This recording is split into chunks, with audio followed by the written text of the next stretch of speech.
morning. It's WeCrochet, and I'm Heather Mann, your host, and I have a super exciting guest with me today. Who are you and what are you doing here? It's Toni from TL Yarn Crafts. Yay! Everybody cheer. We are so excited to have Toni here today. And it's good to see you too, Heather. Nice to finally put a face to the name. We've been talking for like 2 years or something. Yeah, we've been emailing back and forth for years, and now we're finally seeing each other. Yay. It's so cool, and talking, and it's kind of the same and kind of different. Yeah, definitely. I like it though. I do appreciate that this whole kind of change in how our lives are running kind of gets us face to face a little bit more. It's been nice. That's a good point. Yeah, you're right. So we're all kind of seeking out ways to see each other's faces even more. Yeah. Well, thanks for joining us, everyone. Be sure to say hi in the comments so we can see you, ask any questions, and we will try to answer them. And let's just get started. Toni, can you tell us, first of all, just tell us where you're from? Yeah. Some background information. For sure. So I'm Toni. I run TL Yarn Crafts, which is primarily a crochet design business. I've been running TL Yarn Crafts since 2015. It originally started as kind of finished pieces I was selling at craft shows and selling from Etsy, eventually transitioned to crochet design. I can't even remember exactly how many designs I've released, but I'm pretty sure I'm closing in on 200.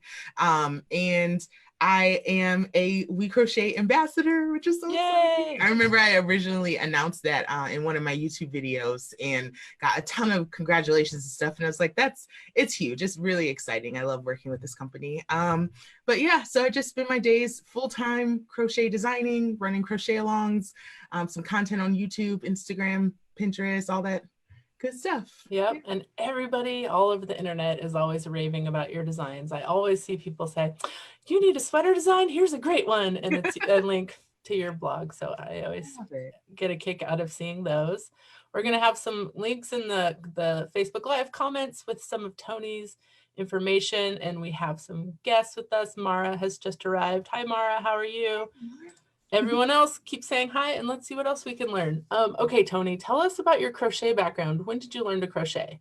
Yeah, so funny story, I actually learned to crochet when I was a teenager. I was, at the time, me and my family were living in Georgia. My parents were in the military. We hopped around a whole lot, and we spent a good amount of time down in Georgia. So myself and my two brothers, we're kind of hanging out for the summer. I think one of my brothers might have been at my grandma's house. The other one might have been outside playing. I was in the house just kind of moping around, being 13 years old, with nothing to do.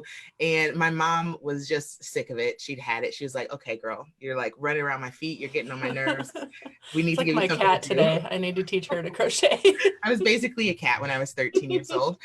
So my mom, who is an avid crocheter, knitter, crafter of every kind, actually started a granny square with this really, really awful camouflage yarn. It was like, I'm sure most people have worked with it. It's green and brown and tan and awful. And so she started a granny square with it. I had never crocheted before. I had seen her working with yarn, but it never clicked. And she put it in my hand, kind of showed me how to do it. And she just said, keep going. So eventually this very tiny granny square over the course of the summer became this very huge, hideous camouflage blanket. And I have no idea where it is right now. I hope it's keeping someone warm. But if anything, I think from that time, I just hold on to all those memories of spending quality time with my mom, and really as a teenager, understanding that I can make things with my hands. I think that was kind of a revelation that I'd never really experienced before, that I can turn something from a ball of yarn into something that I can actually use or gift or, show off, which was really fun. So that's kind of my first experience with yarn. Yeah. Oh, I love it. That's really fun. I think a lot of people learned the granny square as an early project, which I think is great because it's a really satisfying project to work on. It's so gratifying and so versatile too. You can just turn it into anything. Yeah, I actually have a whip that I'm working on that it was from like a year ago, but I just found it in my closet, and it was 2 granny squares that I was like, oh, I'll make them into a vest. And I'm using one of your tricks because it's mohair held with another yarn. Nice. But anyway, this weekend I was finishing it up. So now I just have to finish a sleeve, and then I have a granny square top to wear. Cool. Mohair So just takes everything to the next level. I feel like yes, mohair is just, it's like that little bit of extra secret sauce that you can throw on a project. it's You're like like, a now it's force field. fancy. It's like a Yeah. force field. Like it's so skinny and little, but then when you stick your yarn through, you can feel this drag. And I don't know, Yeah. it's interesting yarn. It's But got such anyway, a what dynamic look to it, but I could talk about mohair all day. do you have? You have a couple projects that you made with some mohair, don't you? I did. I actually have one right here. This one is called a Skyward Kerchief. It's a long kind of Ooh. skinny scarf. So it starts at one end down here, and then it grows and grows and grows to the middle, and then it decreases down at the back. So it's a really kind of simple construction, but I think the yarn is really what makes it kind of stand out. So it's got that aloft mohair, and then I held it with a strand of the Hawthorne fingering multi in the color Nice. Kenton, and just like if you think about Kenton itself, it's really beautiful and it's got all these like gorgeous tones in it, but holding it with aloft just kind of smooths everything out a bit. It just gives it this really beautiful tone. Oh gosh, I love it so much. My kids saw a couple of different balls of yarn together. They were all the same color, but one was mohair and one was like a regular yarn. And they're like, "Look, maximum blur with the with the mohair." Oh, children! So it adds a little. You're right. It smooths it out. It's like makes you look a little younger. Yeah. We have TL who has joined us. Hi TL, and Nicole Chase says hi, and I see Nicole Riley there too. All right, what else do we? Oh, so you said you learned to crochet when you were I almost said in kindergarten, when you were a teenager. Right. When did you realize that you could design your own patterns? Like when did that start? That was quite the evolution. So taking it from when I actually learned to crochet to when I first started designing. So I learned when I was 13, and then I went through my teenage years, went through high school and early college, and I actually didn't crochet at all for like a really long time because I was just focused on school, being, somebody who's growing up and developing and stuff. And then when I graduated from college, I moved to Ohio with my husband. And so it was a new state, freshly out of college, moving away from all my friends and family. And then also in 2010, we were in the middle of the biggest recession of my generation. So I could not find a job. And so I picked up crocheting after kind of a meandering situation down lots of different crafts. I ended up crocheting again. Started my handmade business, was selling at craft shows. And it turned out that there were certain projects that I wanted to be able to sell at my booth at a craft show that I could not find a pattern for. All the way up through then, I think for maybe like 2 years I was selling at craft shows, eventually started making a lot of really good money. And, but I was just kind of looking at trends. I was going into stores and seeing what was selling well. And so like a slouchy hat, a certain type of infinity scarf, like just these little nuanced things that, yeah, there might've been a pattern, but maybe if the stitch was a little different, or maybe if it had more rows to it, or maybe if it was a little larger, it would be exactly what I was looking for. So what it all started out with was a slouchy beanie. I was in that same situation. I wanted something with a thick ribbed brim. I wanted it to be extra slouchy. I wanted a big old pom-pom. I wanted it to be lightly textured, but I also needed something that worked up quickly, but that you could look at it and see the value of it. And that's where my Mega Pom beanie came from. I experimented for probably 2 or 3 months, just playing around with different designs for this hat, finally came up with something I loved. And since I was using my social media at that time to actually sell finished product, I started posting a lot of photos of that hat because it kind of took a while. It takes about 90 minutes to make one. So it was one of my higher priced products. So I was like, I need to sell a bunch of these. And I started posting it on my social media, and people were like, I really like that. Do you have a pattern for it? I want to make my own. And at that time I was like, I don't want you to make your own. Yeah. I want you to buy mine. Yeah. So eventually though, because I'm a maker myself and I understood how challenging it was sometimes finding that exact right pattern, I spent some time kind of learning pattern design, and it was really hit or miss for a while. I actually sent my original version of that pattern to a tech editor maybe 3 or 4 months ago because I wanted to get it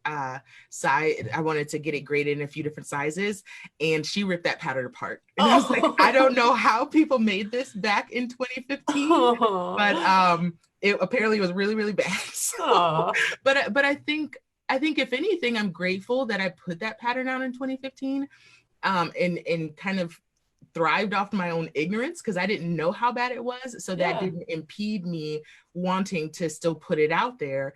And yeah, I think that's really where it all started. It was just kind of taking that first step, you know, just kind of putting the pattern out there and seeing how it did. Oh man. Well, we have a link to your Mega Palm pattern in the notes here in the comments here. And Debbie has joined us from Aberdeen, Scotland. Hi, Debbie, again. Good to see you today.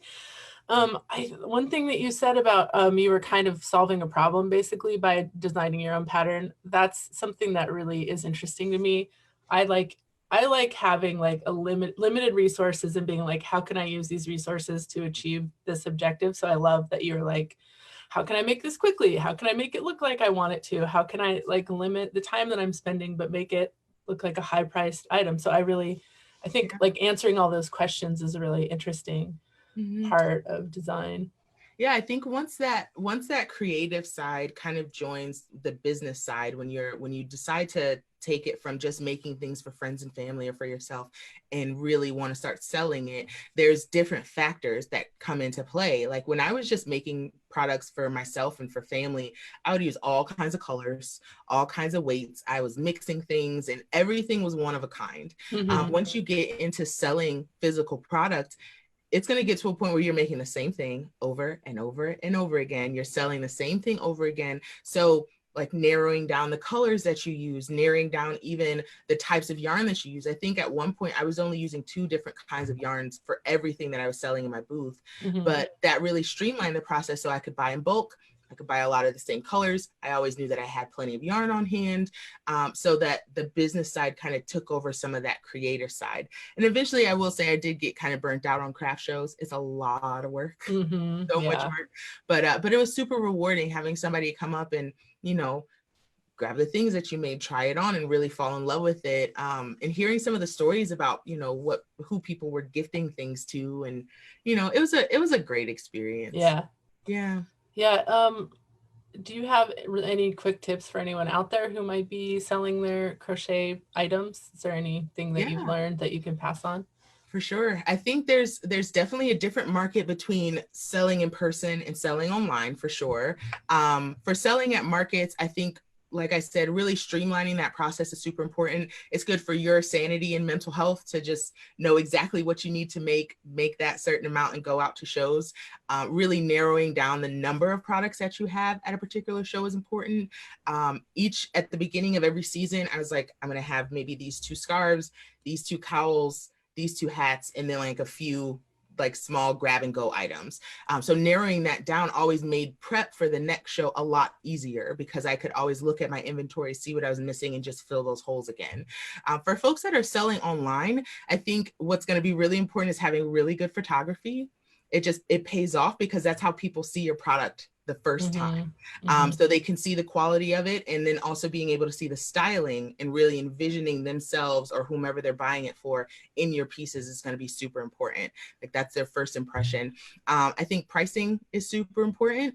I'm always a fan of making sure that you pay yourself adequately, even if that means less sales. It's a more valuable sale because you can sell less pieces and still make a really decent amount of money. But yeah, and just make sure you're making stuff that you actually enjoy making, because like I said, you're gonna have to make it over and over again. And if you hate that design, you're gonna fall out of love with this real fast. Have you found that sometimes you have a design and you're like, well, I don't know, it's kind of weird, and then it takes off and it's like one of your more I don't know, that happened a lot to me when I was designing craft projects. I would just be like, here's a throwaway, like I'll just put it on my blog, and then it would go viral and I'd be like, really? Yeah, it's like, really, like this is the one that I barely spent any time on, that I didn't even really care about. I've had, oh gosh, it's been tricky. I think over these years of designing, finding out what works is always still a really tough part, because you might have a design in mind and you're like, oh, I got the perfect colors and it's really unique and it's super fun, and then you release it and like the response is fine, but it's not what you were expecting. I will definitely say that once I started designing more garments, which would have been, I think, probably around 2018, 2019, when I started putting out like sweaters I designed or vests or like actual wearables. People were really into that. And I think in general, designing kind of goes through seasons. So garments were doing really well. Baby blankets were doing really well. I think on the knitting side, like yoke sweaters completely exploded. Like you get these trends. And I think it's definitely appropriate to find what works and see where you can put your own twist on it. So for example, one of the things that I'm really into is Tunisian crochet. I've been singing its praises since I did my first tutorial video back in 2017. But even with this technique, which is still pretty new to a lot of people, I want to make sure I'm doing something that feels different. So I'm using different yarns, I'm using different stitches, I'm using different techniques. So just kind of putting your own twist on it and just kind of finding what works. But ultimately, it's so hit or miss. You never really know what people are going to super gravitate to. You just keep putting the stuff out there. Yeah, I think going back to what you said, like make sure it's just something you like. Yes. I think that's all we can do. Like showing our own perspective is the best that we can do. It's, you know, showing the colors I like, showing the stitches I like, and then sharing it with you is the best that you could possibly expect from anyone. That's all we have to give to the world is our point of view. For sure. All right, let's see. It's about halftime here. Hello to everyone in the audience. If you don't know what's going on, it's the WeCrochet Coffee and Crochet Facebook Live. We're here with Toni from TL Yarn Crafts. We've been talking about some really interesting stuff about designing crochet and learning to crochet. And now I want to know, Toni, what have you been crocheting lately? Okay, so I have a lot of stuff. I pulled out basically everything that I have. I did want to show you kind of an updated version of this year's temperature blanket. So I am using Swish DK, which is my new favorite merino wool. It's so nice. And I am making a granny square, like a bias granny square temperature blanket. So this is actually the beginning of it, and it's growing out kind of on the bias. And I'm using, I think I now have 11 different colors. Is it each square is one day? Yep. So each square is one day. Even these little half squares are counting as one day as well. So I wanted to create it so it grew out on the bias, but it still had those smooth edges. So I've got these half squares going on to kind of fill out the sides, and I'm doing it join as you go. So that way I don't have to worry about weaving all the all of the pieces together later, or figuring out, God forbid, figuring out where everything goes later in the year. Oh man, that would be a whole disaster. But it's been really fun to see it come along, and like slowly but surely I'm getting into the warmer colors. So I just got to introduce this one right here. It might be a little dark on camera, but this is Rainforest Heather. Oh, that one is so pretty in real life. Everybody out there, if you have an extra few bucks, you should put at least one skein of that in your cart at crochet.com, because it is beautiful. It's so good. It's like the perfect blue green, and it's like got the flecks of heather in it. It's so perfect. So I've been working on my temperature blanket lately, which has been a nice kind of in-between project, in between, other things. Always designing more, of course. So I noticed on your blanket there were some squares with little white things in the middle of them. Are those the beginnings of the months? They are. Good catch. So right here, so for like these squares, I'm doing one round, that first round in white, to remind me, really, to be a visual cue for me as I'm working on my blanket, what that is. Because I actually, when I first started my temperature blanket from last year, I didn't have plans to put in any visual cues. And the issue became that I'd have to count every row to find out where I was and where I stopped on my blanket, so I could start doing more. So these visual cues are just a reminder as I'm going, like where I was actually at. So yeah. I'm learning how practical you are in your designing, and I really like that about you. It's like great that you're thinking about things practically and building in solutions on your designs. I like that a lot. I mean, when you spend so much time on a project, especially when you're designing it from scratch, the whole adage of like work smarter, not harder becomes so important, because you're going to spend all the time picking the yarn, working up the project, figuring out the design. You're going to make all the mistakes up front. So trying to put those kind of landmarks, leaving some breadcrumbs for yourself, becomes so important, so you don't have to basically rip an entire project out and restart it. Yeah, that makes a lot of sense. Very wise. Katrina says your temperature blanket is really pretty. Thank you. Thanks, Katrina. Okay, what else have you been working on? So I just released a pattern called Hexagon Springtime. Apparently I have a thing for motifs lately. Here's this Oh, one. that's so So this pretty. one's a baby blanket and it's all hexagons. Now the fun part about this one, Heather, is that these little side triangles Yeah. took me longer to figure out than the whole rest of the Oh project. my goodness. Like figuring out the exact stitches to put in, because originally I was like, okay, the whole hexagon is made with double crochet, so I should be able to use double crochet throughout the whole project. Yeah. But no, I had to put trebles in here, I had to Oh. squeeze some in, I had to adjust the way that the colors were set up. It was like a whole to do. So can't say I didn't do nothing for you. No, You guys should go get that pattern so that you can make all that work worth it. And it was so fun to work up to. Like this is one of those projects that like I got the inspiration for it and I was like, I have to get this out of my head and into yarn. Yeah. I have to make this happen. And I'm really glad I did. And this is actually available as a free pattern on my blog, toycblog.com. Oh, yeah. So folks can go check that out way ahead of time. And this was made with Brava worsted. Yep. And so I think altogether I priced it out and this blanket would cost less than $20 to make. That's so awesome. Oh, can you hold up the edge to the camera too? Because it's really cool and I want people to see it. You used is that half double crochet in the third loop? Yes, ma'am. Yeah, that's my favorite. I love doing that technique. It just looks so clean and polished and like with the color and it was the opportunity to put all of these colors next to each other. Yeah. Because like within the blanket, they're all broken up with gray, but that border really kind of pulls the whole thing together. Can you hold up the seashell section too so I can so when Toni was telling me what yarn she needed for this, I was like, all right, I'm gonna send the seashell color, but just so you know, it is like neon peach. Real so bright. Just in case, I'm gonna send it back up just in case. But no, she used it and it looks amazing. It's so pretty. I think these colors work really well together. Yeah, they do. I've noticed a lot of people have been using that seashell peach, neon peach in some projects lately. So it feels really good for spring. I think that's what I was going for with this. It's like it almost has like a beachy early spring theme. Yeah. And whenever I think of spring and like the weather changing, I have these really fond memories of going to Coney Island with my grandmother. So we never actually got in the water because Coney Island water is gross, but we went to the beach. So I really remember, like I have that fond memory of going to the beach in the early springtime and I wanted to pull it out in these colors. So like this mint and this teal and this peach just felt right together. Yeah. Now that you're wearing it on your shoulder, I want to see it in a sweat. And I know how much work you put into figuring out those motifs. I'm like, let's use these motifs in more things. We need a sweater. We shall see. We shall see. I never say no. I definitely get like whenever I make something, I often get recommendations for like other projects to kind of build off of those. So I never say no. Everything's still on the table, but it probably won't be for a very long time. You can say no to me because people are always being like, can you make this for me? And I'm like, nope, because I only have however many hours a day that I'm allowed to use for crochet and it's for me. Yeah.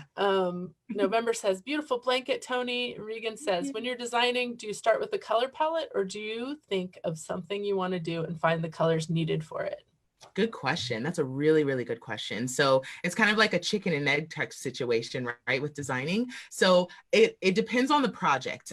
With Hexagon Springtime, this project was absolutely, this is the design I want to make. Let me pull some colors that make sense. Because with a motif project, you could easily do all the motifs in one color. You can do them in stripes. You can do them in zigzags. You can adjust the colors however you want to. With this one, I kind of went, certain color in the middle and then out from there. So there's a lot of opportunity for creativity. And then with some projects, like when I'm working with you guys, sometimes I might get inspired by the yarn first, and then that'll encourage a project. And that's exactly what happened with the Skyward Kerchief. I really wanted to pair mohair with a fingering weight yarn, and you guys have so many beautiful fingering weight yarns.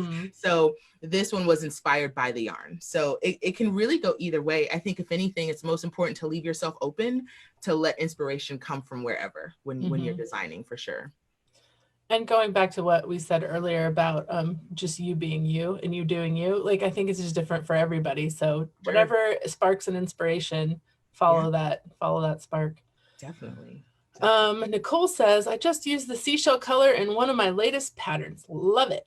Nice. I love it. All right. Tell us about these items behind you on the mannequin. What do we have here? So I have two of the designs that I did with WeCrochet not fairly recently. I guess this first one, the Mika vest, this one came out, I think, right before Christmas. Yeah. And this one is made with Fable fur. I think right before Christmas too, like the faux fur yarn craze was like in full swing. So I was like, okay, I need to make something. And at that time, there were a lot of blankets, there were a lot of cowls, and like really simple projects, because I think we're all getting warmed up to the idea of working with this yarn. Yeah. So being extra, as I often am, I was like, nope, we're gonna make a whole vest. We're gonna put shaping in it. We're gonna throw a hood on it. We're just gonna go all the way crazy. It says pockets. Yep, it's got belt, right? On it. Too. Yep. Yeah, it had a ribbon belt. So I kind of toned it down a little bit for the belt. I was like, you've already done so much work, just throw a ribbon in it. Take something off. So this one was really fun, and it's actually sized up to, I think, a 3X. So there's lots of options for people that want to make something like this. But faux fur vests were super, super popular in the fall and winter of last year. So I wanted to do a handmade one. So this is crocheted. With the Fable fur, it's got like these set in pockets. So when you don't have your hands in the pockets, it's basically like, it's like they're not even there. Yeah. So that one's really fun. It's got a hood on it, because what's a faux fur vest without a hood? And then I put my Sedona sweater underneath it. So my Sedona sweater is actually made from the leftovers from my temperature blanket from last year. I ended up having a whole lot of yarn left. So I decided to make a sweater. So it's got this 2x2 ribbing on the bottom, and it's just got stripes going up, and it's worked from the bottom up. And then you add the sleeves on it, and then you add this fun collar that's got like this fish lips kind of join here at the top. And don't ask me why I put a gold chain on it. It seemed like somebody, it seemed like somebody who's gonna wear a full-on sweater and a fur vest in the middle of the spring, like they're a boss. They need the chain. Yeah, totally. So but yeah, both of these patterns are available up on my website. The Mika vest is a paid pattern, but the Sedona sweater is a free pattern up on my blog. Nice. And Carrie says she loves the colors in that sweater, and so does Mara. So let's talk about color again, because we sort of danced around it. Sure. But can you give us some tips on choosing color for a project like your temperature blanket or the Sedona sweater? Yeah, so the temperature blanket pattern and the whole color idea really came from doing a whole lot of research. So temperature blankets typically have a lot of colors, because since they're based on ranges of temperature, you want to have a lot of different colors, so you don't have just a 2-color blanket. So I think my original one had 9 colors, maybe 10 colors, and the white was actually just the color that I used to separate the months, but I ended up having a lot left, so I put it in the sweater too. So the color originally started from me wanting to make sure it was all centered around bright pink. Pink is my favorite color, always has been, always will be. And I think it's just such a versatile color, and you can go in so many different directions with it. So I went on Pinterest and I searched bright pink color palettes. So one of the first ones that I found had really bright pinks like this, and then it had a lot of oranges and peaches around it, which are basically feel like derivatives of pink to me anyway. So I pulled those in, and then I was looking at the Swish DK color palette, which has some amazing neutrals. So it's got this squirrel heather, it's got the dove heather, and it's in even the yellow, this mustard felt a bit like a neutral to me. It kind of grounds some of the brightness of the pink. So I wanted to pull in as many colors as possible that I knew all worked together. So I just ordered a whole bunch, and then I started putting colors next to each other. So I knew I wanted the bright pink, so I put it next to the orange. I was like, yep, that's good. Put it next to the neutrals. Yep, that's good. So just kind of taking my time, really researching those yarns, and just pulling together a lot of options was what really worked for the Sedona sweater and for my temperature blanket. And it just happens to be that no matter what order you put these colors in, they all really feel really good together. I feel that way about the whole Swish DK line. Like all those colors just feel really good together. And you mentioned rainforest heather earlier, and I wanted to say, basically anytime the word heather is connected to a yarn color, it's like beautiful. It's almost always like, ooh, so pretty, because a heather is when they take different colors of fiber and mix them all together. So you can actually see those little colors coming through. And like in the rainforest heather, it's a blue-green, but there's like a red undertone there too. So it's almost like one of those like a mallard duck green head. It's got that iridescent thing going on, which so anyway, heathers, I'm a heather and I recommend using heathers. Yes, you are the authority on heathers. That's for right. Sure. And I've said this before, but I keep trying to get them to name a yarn Heather. I bet it would be beautiful though. I mean, literally just, you know what, it could be so pretty. Take like a creamy base and just throw all the colors in there. Heathers. Yeah. How gorgeous would that be? That would be pretty cool. Someday it will happen. All right. Well, we're coming up to the end of this Facebook Live, but let's see. What are you working on? What's coming up for you? Is there anything exciting on the horizon for you? Yeah, plenty of things. I actually just started a project this morning. I did kind of like a 24-hour flash pattern. It's the first time I ever did it. It was for a puff stitch hexagon coaster. And I posted it for 24 hours on my Instagram and it performed extremely well. Then I took it down and people kept asking. They were like, hey, I heard about this. Where is it? So I've decided to turn it into a permanent pattern. So I actually have some Kotlin hanging out in a few different colors. So I'm going to make those up and release that next month. But otherwise, just plugging away on my temperature blanket, working on a few secret projects that I'm not allowed to talk about. Yeah, it takes time. Always some of those when you're a crochet designer. Definitely. But yeah, just staying busy and trying not to make too many trips to the refrigerator because well, as someone pointed out today on the Facebook page, when you're crocheting, you're not, it was on our blog. When you're crocheting, you can't eat because your hands are busy. So you can't be snacking if you're crocheting all day. All right. So if people want to find you and your work, Toni, where can they do that? Definitely. So the best place to find me is going to be on my website, tlyarncrafts.com. That's where I have all of my patterns for sale. They can also find me on my blog, tlycblog.com. That's where I have a lot of my free patterns. And then as far as social media, I'm TL Yarn Crafts on Facebook, Instagram, YouTube, and Pinterest. Cool. Okay. So everyone go befriend Toni on social media, follow her, and subscribe to her YouTube channel and all of those things. Do the same for us because we are your crochet buddies. So go find WeCrochet on all the social medias and in Ravelry, and subscribe to our page here and click the notification button to find out about more Facebook Lives, which I think we've landed on Tuesday morning at 9 a.m. Pacific as our regular Facebook Live slot. And don't forget to listen to the WeCrochet podcast. We have a new episode that just came out. They come out about every 2 weeks, and everybody's given us lots of good feedback on that. So if you're into crochet and podcasts, check us out. Cool. And find us on Ravelry. We have a whole group, the WeCrochet group. Join us there. You can interact with us there. And if you want to contact me, you can email me at social@wecrochet.com. Tell me what you've been doing, what you've been working on, and connect with me there. Thank you so much, Toni, for joining us. I appreciate it. It has been so much fun to hang out with you. I feel like we actually did get to hang out, which is cool. Yes, finally, right? This was a perfect little break in the middle of the day for me. Yeah, nice. It's a kickoff of my morning for me. So thanks everyone for joining us. Thank you for coming. Join us next week at 9 a.m. Pacific for Coffee and Crochet with WeCrochet. And thanks for joining us. Bye.